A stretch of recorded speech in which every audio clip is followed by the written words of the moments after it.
आज जो हम लोग पढ़ने जा रहे हैं उसमें हम लोग पढ़ेंगे कि मिरर के लिए ऑब्जेक्ट की डिस्टेंस, इमेज की डिस्टेंस और फोकस दूरी, फोकल लेंथ जो है उसमें आपस में क्या रिलेशन होता है। यानी एक तरीके से हम लोग मिरर के लिए एक फॉर्मूला डिराइव करने जा रहे हैं। ठीक है, तो यहाँ पे हमने कॉन्केव मिरर लिया हुआ है। ओ डैश जो है वो ऑब्जेक्ट हो गया जिसकी इमेज हमने ये तैयार की है आई डैश। ठीक है, ये उल्टी इमेज है और देखने पे ये ऑब्जेक्ट से छोटी लग रही है, यानी the image is inverted and diminished. ठीक है, इमेज कैसे बनाई? एक पैरेलल लाइट रे ले गए, वो फोकस से गई और एक सेंटर ऑफ कर्वेचर से जो लाइट रे जा रही है, क्योंकि वो नॉर्मली इंसिडेंट होगी तो वो जैसे आई वैसे की वैसी वापस हो जाएगी। ये दोनों रेज यहाँ कट कर रही है तो यहाँ पे ये इमेज बन गई आई डैश। ठीक है, अभी हम लोग क्या करते हैं, यहाँ पे अगर आप ध्यान दो तो अगर हम लोग ए से परपेंडिकुलर ड्रा कर लें ए एन, ठीक है, तो यहाँ पे आपको चार ट्राइंगल दिख रहे होंगे। एक ये वाला ट्राइंगल, एक ये वाला ट्राइंगल, एक ये वाला ट्राइंगल और एक ये वाला ट्राइंगल। अब पहले हम इन दोनों ट्राइंगल की बात करते हैं। अगर आप इन दोनों ट्राइंगल को देखो तो ये दोनों ट्राइंगल सिमिलर ट्राइंगल हैं। सिमिलर ट्राइंगल क्या होते हैं? जिनके तीनों एंगल आपस में इक्वल हो। जैसे इसमें भी एक एंगल 90, इसमें भी एक एंगल 90। ये दोनों एंगल इक्वल होंगे क्योंकि ये वर्टिकल अपोजिट एंगल है। और जब दो एंगल इक्वल हो गए तो तीसरा अपने आप इक्वल हो जाएगा। यानी अगर हम ये वाले ट्राइंगल और ये वाले ट्राइंगल की बात करें तो ये दोनों सिमिलर ट्राइंगल है, समरूप त्रिभुज है। और समरूप त्रिभुजों का जो रूल होता है वो ये होता है कि उनकी करेस्पॉन्डिंग साइड्स का रेशियो सेम होता है। वही रूल हम लोग अप्लाई कर देंगे। तो सबसे पहले हम लोग ने लिया ट्राइंगल ओ डैश सी और लिया ट्राइंगल आई डैश सी। ठीक है, अब इसमें रूल क्या होता है कि साइड्स का रेशियो सेम करना होता है। तो यहाँ पे हमने साइड ली ओ डैश, तो इसकी साइड आई डैश। फिर इसकी साइड हम लोग ने ली सीओ, तो इसकी साइड आई सी। ठीक है, ये बन गए इक्वेशन नंबर 1। ठीक है, अब जैसे ये दोनों ट्राइंगल सिमिलर हो गए, ये दोनों ट्राइंगल समरूप हो गए, वैसे ही बिल्कुल ये दोनों ट्राइंगल भी समरूप हो गए। कैसे? इसमें भी वही रूल है, एक एंगल 90, इसमें भी एक एंगल 90, इसमें ये भी दोनों वर्टिकल अपोजिट इक्वल होंगे। जब दो एंगल इक्वल हो गए तो तीसरा अपने आप इक्वल हो जाएगा। अब हम बात करेंगे ट्राइंगल आई डैश एफ की और एन ए एफ की। ठीक है, ये दोनों ट्राइंगल की बात करेंगे। एक ट्राइंगल है आई डैश एफ और दूसरा है एन ए एफ, यानी ये दोनों। ठीक है, इसमें भी वही रूल लगा दीजिए। इसकी साइड हमने ली ए एन, तो इसकी साइड आएगी आई डैश। फिर इसकी साइड ली एफ एन, तो इसकी साइड आएगी आई। अब यहाँ पे हमें कुछ चीजें समझनी है कि अगर आप ध्यान दो तो जितना ओ डैश होगा उतना ही ए एन होगा, क्योंकि एक तरीके से ये आयत बना हुआ है। अब क्योंकि ये आयत है और आयत के आमने सामने की भुजाएं बराबर होती हैं, तो जितना ओ डैश होगा उतना ही ए एन। ठीक है, तो ये ए एन की जगह हमने लिख लिया ओ डैश। क्लियर है आपको?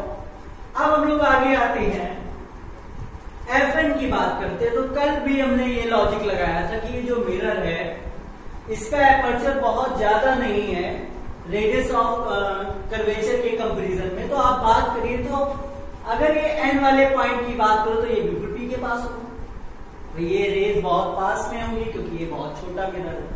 और बहुत छोटा है तो ये वाली रेज अगर बहुत पास में, तो जब आप परपेंडिकुलर ड्रॉ करोगे तो ये जो इसका फुट होगा वो इसके पास होगा। यानी आप एफ एन को एफ पी लिख सकते हो, एफ एन की जगह आ गया एफ पी। ठीक है, तो हमारी एक नई इक्वेशन बन गई। ए एन की जगह आ गया O dash I dash, F N की जगह आ गया एफ पी आई। अब आप इन दोनों इक्वेशंस को देखो, ये वाली और ये वाली। अगर आप इनको ध्यान दो तो इनकी लेफ्ट हैंड साइड सेम है, तो राइट हैंड साइड भी सेम होनी चाहिए। यानी CO upon I C equal हो जाएगा एफ पी अपॉन आई। ठीक है, एक बार फिर समझ लेते हैं। सबसे पहले हमने एक ऑब्जेक्ट लिया, उसकी इमेज तैयार करी। जैसे इमेज तैयार करी फिर ये वाले पॉइंट से इस पे एक परपेंडिकुलर ड्रॉ किया। ठीक है, जैसे परपेंडिकुलर ड्रॉ किया तो हमें 4 ट्राइंगल्स दिखने लगे, ये और ये। फिर ये दोनों ट्राइंगल समरूप है, सिमिलर है। ये दोनों त्रिभुज भी समरूप है, सिमिलर है। समरूप त्रिभुजों का फॉर्मूला या रूल क्या होता है कि उनकी करेस्पॉन्डिंग साइड्स का रेशियो सेम होता है। तो पहले इनके लिए सेम कराया, फिर इनके लिए सेम कराया। जब इनके लिए सेम कराया तो हमने देखा कि यहाँ पे an आ रहा है, वो तो ओ डैश के इक्वल होगा। और क्योंकि ये मिरर बहुत छोटा है, इसका जो एपर्चर है वो रेडियस ऑफ कर्वेचर के कंपैरिजन में बहुत छोटा है, और ये जो रेज हैं ये बहुत पास है प्रिंसिपल एक्सिस के, तो यहाँ जो पॉइंट n होगा वो बिल्कुल P के नजदीक होगा। यानी आप Fn को Fp लिख सकते हो। इस तरह के हमने दो इक्वेशन बनाई, इनमें लेफ्ट हैंड साइड इक्वल थी तो राइट हैंड साइड भी इक्वल थी। ओके स्टूडेंट्स, इसके बाद आगे हम लोग देखते हैं।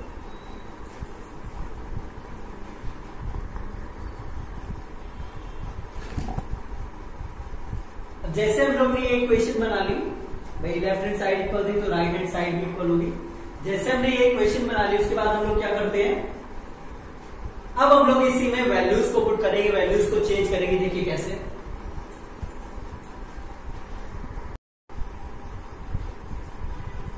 अब ये वाली इक्वेशन देखिए, ये वाली इक्वेशन हम लोग ने बना ली LHS और RHS लिख करके। तो देखिए यहाँ पे CO upon IC equal to FP upon IF। अभी आप अगर इन सारी डिस्टेंसेस को देखो तो इसमें वो सारी चीजें नहीं आ रही जो हमको लानी। हमको क्या लाना है, ऑब्जेक्ट की डिस्टेंस। अगर ऑब्जेक्ट की डिस्टेंस बात करिए तो होगी OP, यहाँ कहीं OP नहीं आ रहा है। अगर हम बोले इमेज की डिस्टेंस तो वो होगी IP, वो भी यहाँ कहीं नहीं आ रहा है। तो सबसे पहले हम इन डिस्टेंसेस को ऐसे चेंज कर लेंगे कि उनमें जो है OP आने लगे, IP आने लगे। तो देखिए कैसे चेंज करेंगे, जैसे CO है, अगर आप CO को ध्यान दो, इसको ध्यान दो, तो आप इसको क्या लिख सकते हो, OP minus CP। OP minus CP तो अपने आप CO आ जाएगा, तो हमने CO को लिख लिया OP माइनस CP। तो इस तरीके अगर हम लोग IC की बात करें तो IC को लिख सकते हैं CP minus IP, CP minus IP वो लिख लिया। FP तो फोकल लेंथ हो जाएगी, वो लानी है, कोई चेंज नहीं किया। IF की बात करिए, इसकी बात करिए IF की, तो IF को लिख लेंगे IP minus FP, IP minus FP। अब वैल्यूज पुट करते हैं। याद रखिए जब आप कोई फॉर्मूला डिराइव कर रहे होगे तो वहां पे वैल्यूज को हम लोग ऑप्टिक्स में साइन के साथ रखेंगे। साइन का रूल क्या है, अगर आप लोग रेज की डायरेक्शन में कोई डिस्टेंस को मेजर कर रहे हो तो वो पॉजिटिव रखनी है, और अगर अपोजिट डायरेक्शन में मेजर कर रहे हो तो नेगेटिव रखनी है। फॉर एग्जाम्पल जैसे अगर हम लोग ऑब्जेक्ट की डिस्टेंस की बात करें, यानी U की बात करें, आपने पढ़ा होगा छोटी क्लासेस में कि ऑब्जेक्ट की डिस्टेंस को U से, इमेज की डिस्टेंस को V से सिग्निफाई करते हैं, तो ऐसे ही देखते हैं। तो अगर हम लोग ये बात करें ऑब्जेक्ट की डिस्टेंस यानी OP की, तो रेज इधर जा रही है और ऑब्जेक्ट की डिस्टेंस इस तरफ मेजर की जा रही है कोण से, तो ये नेगेटिव रखी जाएगी। तो OP जो ऑब्जेक्ट की डिस्टेंस है उसको नेगेटिव साइन के साथ रखेंगे। फिर माइनस तो माइनस। CP की बात करिए तो CP है रेडियस ऑफ कर्वेचर, ये भी अपोजिट डायरेक्शन में आ रही है तो इसको भी माइनस R रखेंगे, CP माइनस R रखेंगे। IP की बात करिए तो IP है इमेज की डिस्टेंस, वो भी अपोजिट डायरेक्शन में आ रही है तो उसको भी नेगेटिव रखेंगे। फिर इधर आई FP माइनस, नेगेटिव क्यों रखा, क्योंकि वो इधर आ रही है। IP माइनस रखेंगे, नेगेटिव रखेंगे, FP नेगेटिव रखेंगे। अब देखिए आगे सॉल्व करते हैं। तो एक फॉर्मूला कल हम लोग ने पढ़ा था F इक्वल टू R/2, तो R इक्वल टू हो जाएगा 2F, तो R की जगह लिख दिया 2F, माइनस माइनस प्लस हो गया, R की जगह 2F माइनस माइनस प्लस हो गया। अब ये वाला जो फॉर्मूला बन के आ गया है हमारा, इसी का हम लोग जब क्रॉस मल्टीप्लीकेशन कर लेंगे और UVS जो है डिवाइड कर लेंगे एक पर्टिकुलर क्वांटिटी से, तो आपका ये वाला फॉर्मूला प्रूफ हो जाएगा। अब ये आपको खुद करके देखना है, क्रॉस मल्टीप्लाई करेंगे और डिवाइड करेंगे तो आ जाएगा 1/f equal to 1/b plus 1/e। ठीक है, एक बार फिर समझ लीजिए, CO upon IC equal to FP upon IF। यहाँ तक हम लोग का कंप्लीट हो गया था। देखिए यहाँ पे वो चीजें नहीं आ रही जो हमको लानी है। हमको लाना है OP, हमको लाना है IP, है ना, वो सारी चीजें नहीं आ रही है। तो यहाँ पे जो डिस्टेंसेस आ रही थी उनको हम ऐसे ब्रेक कर लेंगे, ऐसे तोड़ लेंगे कि उसमें जो है OP आने लगे, CP आने लगे, है ना, IP आने लगे, ऐसे हम लोग इसको ब्रेक करेंगे। ठीक है, तो CO को कैसे ब्रेक किया, OP माइनस CP। IC को कैसे ब्रेक किया, CP माइनस IP। IF को कैसे ब्रेक किया, IP माइनस FP। फिर यहाँ पे साइन कन्वेंशन क्या है, तो आपको रूल क्या बताया, रेज की डायरेक्शन में अगर आप डिस्टेंसेस को मेजर कर रहे हो पॉजिटिव रखना है, अगर अपोजिट डायरेक्शन में मेजर कर रहे हो तो नेगेटिव रखना है, और डिस्टेंसेस हमेशा मेजर की जाएंगी पोल से। ठीक है, हमेशा पोल से मेजर करोगे, हमेशा ध्रुव से उसको नापोगे। तो जैसे हम लोग OP की बात करें तो वो ऑब्जेक्ट की डिस्टेंस है, U से दिखाएंगे, लेकिन उस तरफ है, अपोजिट डायरेक्शन में है तो माइनस U रखो। सीपी की बात करिए तो रेडियस ऑफ कर्वेचर होगी ये डिस्टेंस, उस तरफ है तो -r सीपी -r। आईपी की बात करिए तो आईपी इमेज की डिस्टेंस है, लेकिन उस साइड है तो फिर से नेगेटिव रखेंगे, वही रूल यहाँ लगाएंगे, -+ करेंगे, फिर r = 2f होता है, क्योंकि कल हम लोग ने पढ़ा था f = r/2। उस तरीके हम इसको सॉल्व करेंगे।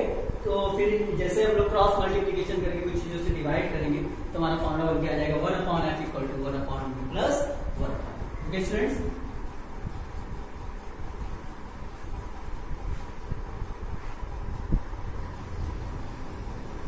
एक बार ये इमेज बनाना और देख लेते हैं कैसे इमेज बनी थी। ये ऑब्जेक्ट था, एक रे ऐसे पैरेलल ले गए प्रिंसिपल एक्सिस के, वो आफ्टर रिफ्लेक्शन फोकस से जाएगी, और एक सेंटर ऑफ कर्वेचर से ले गए। अगर आप सेंटर ऑफ कर्वेचर से ले गए हो तो वो परपेंडिकुलर जाके गिरेगी, और परपेंडिकुलर गिरी है तो वैसे की वैसी वापस आ जाएगी। अब ये दोनों रेज यहाँ पे कट कर रही है, यहाँ पे इमेज बन गई, ठीक है। तो अगर आप इमेज को देखो तो ये रियल इमेज है, इन्वर्टेड है, और देखने पे डिमिनिश लग रही है, छोटी लग रही है, ठीक है। अब बात समझ आ गई होगी। फिर हम लोग को ये 4 ट्राइंगल थे, हमने सिमिलर किया, उसके बाद वैल्यूज पुट करी, उसका इन वैल्यूज को ऐसे चेंज किया कि उनमें जो डिस्टेंसेस हमको लानी थी वो आ जाए, क्रॉस मल्टीप्लाई किया, फिर हल्का सा डिवाइड वगैरह कर लेंगे तो हमारा मिरर का फॉर्मूला बन जाएगा 1/f = 1/v + 1/v। f हो जाएगी focal length of mirror, v हो जाएगी distance of image from the pole of mirror, u हो जाएगा distance of object from the pole of mirror. तो इस तरीके हम लोग जो है मिरर फॉर्मूला प्रूव करते हैं। तो आपको ये समझ आ गया होगा।